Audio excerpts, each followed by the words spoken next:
Hello friends, मैं doctor नीलम आपका अपनी चैनल स्टडी एंड रिसर्च में स्वागत करती हूँ। फ्रेंड्स, आज है 9 अक्टूबर और 9 अक्टूबर को जो एग्ज़ाम हुआ है एनटीए यूजीसी के द्वारा इतिहास का, उसी क्वेश्चंस को हम देखने जा रहे हैं।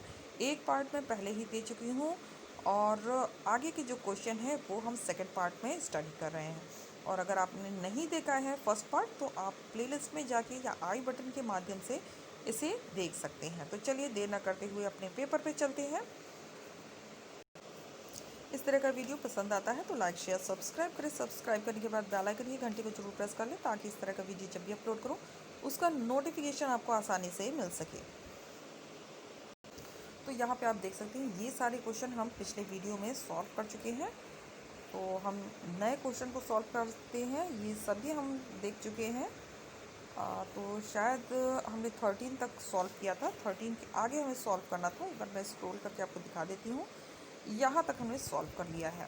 तो हम आ जाते हैं क्वेश्चन नंबर 14 पे। 14 से हमें क्वेश्चन सॉल्व करने हैं।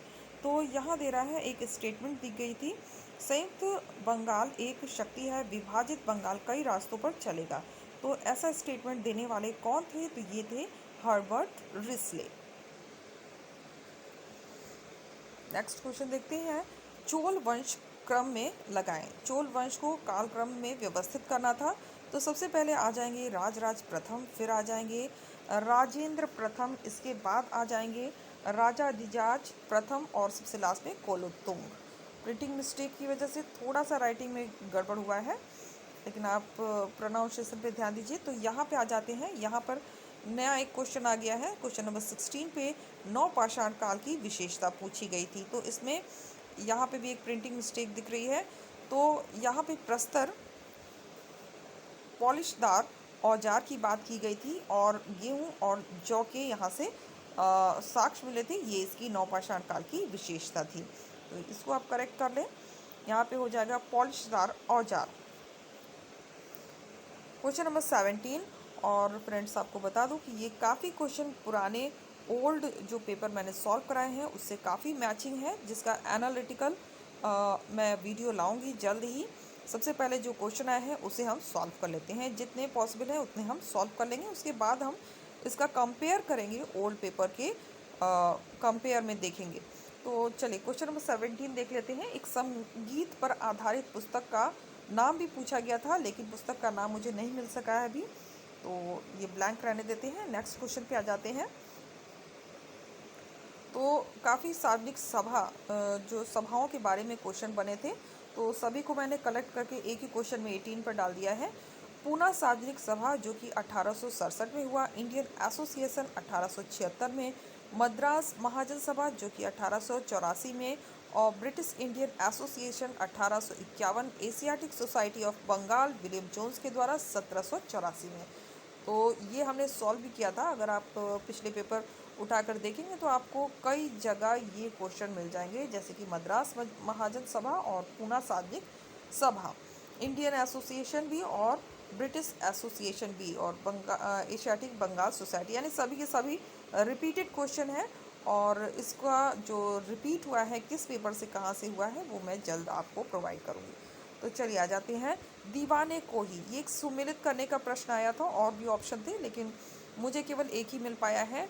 अमीर दीवान ए अमीर को ही किस विभाग को कहा जाता था? तो ये कहा जाता था कृषि विभाग को। नेक्स्ट क्वेश्चन है क्वेश्चन नंबर 20। किस संगम कवि ने नंद वंश के शासकों के संचित धन का उल्लेख किया था? तो ऐसे धन का उल्लेख करने वाले थे मामूल नार। Question number 21। किस एक्ट के माध्यम से प्रांतों की विधान शक्ति पुनः प्रदान की गई? तो यह थी 1861। Next question number 22। खजाइल उल फतूह, ये भी एक सुमेलित करने का प्रश्न आया था और काफ़ी सारे उसमें पॉइंट्स थे, लेकिन एक ही पॉइंट जहाँ तक है मुझे पता चला है, खजाइल इन फतूह दक्षिण भारत के युद्ध का वर्णन करता है। फिर बॉम्बे क्रॉनिकल, ये भी सुमेलित करने का प्रश्न था और भी ऑप्शन में दिए गए थे, और उसमें का एक ऑप्शन ये था बॉम्बे क्रॉनिकल जो कि संबंधित है फिरोज शाह मेहता से। इसके बाद देख लेते हैं मनुस्मृति की टीकाकार कौन थे? तो मनुस्मृति के जो टीकाकार थे वो थे मेघातिथि और कल्लू भट्ट। 2 हो जाएंगे।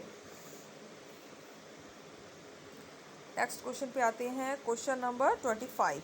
तो यहाँ पे सैयद वंश है और इसे क्रम में लगाना था। सबसे पहले खिर्ज खां, फिर आ जाएंगे मुबारक शाह द्वितीय, फिर मोहम्मद शाह चतुर्थ आ जाएंगे और सबसे लास्ट में आलम शाह द्वितीय।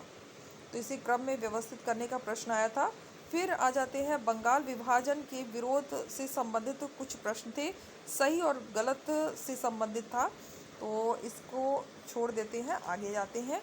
महाराष्ट्र की ताम्र पाषाणिक संस्कृति संबंधित है जारवे संस्कृति से, तो ये हो जाएगा। ये भी एक सुमेलित करने का प्रश्न था, कई संस्कृतियाँ दी हुई थी, उसमें से एक था जारवे संस्कृति जो कि महाराष्ट्र के ताम्र पाषाणिक संस्कृति से संबंधित थी। नेक्स्ट क्वेश्चन पे आ जाते हैं। फिर आ जाता है प्रथम शिलालेख। प्रथम शिलालेख संबंधित थे धौली, जौगढ़ और सन्निति से। थोड़ी सी प्रिंटिंग मिस्टेक है यहाँ पर भी। क्वेश्चन नंबर 29, गंगा नदी के तट पर स्थित विश्वविद्यालय कौन सा है? तो विक्रमशिला है। पिछले वीडियो में यहाँ पर एक मिस्टेक हो गई है, मैंने नालंदा लिख दिया था, उसमें विक्रमशिला हो जाएगा। जैसा कि आपका कमेंट भी आया हुआ है, तो कमेंट को ध्यान में रखते हुए इसमें आप विक्रमशिला कर लीजिए। क्वेश्चन नंबर 30, चंद्रगुप्त की उपाधि पूछी गई थी, तो जो चंद्रगुप्त की उपाधि है वो हो जाएगी देवगुप्त। नेक्स्ट क्वेश्चन पे आ जाते हैं। क्वेश्चन नंबर 31, गुप्त वंश का सर्वप्रथम उल्लेख किया है, तो इस वंश का उल्लेख सर्वप्रथम करने वाले हैं अलबरूनी। कासिम ने सिंध पर आक्रमण किया, तो किन हथियारों का प्रयोग किया गया? तो ये था मैंगानेल्स और मजानिक।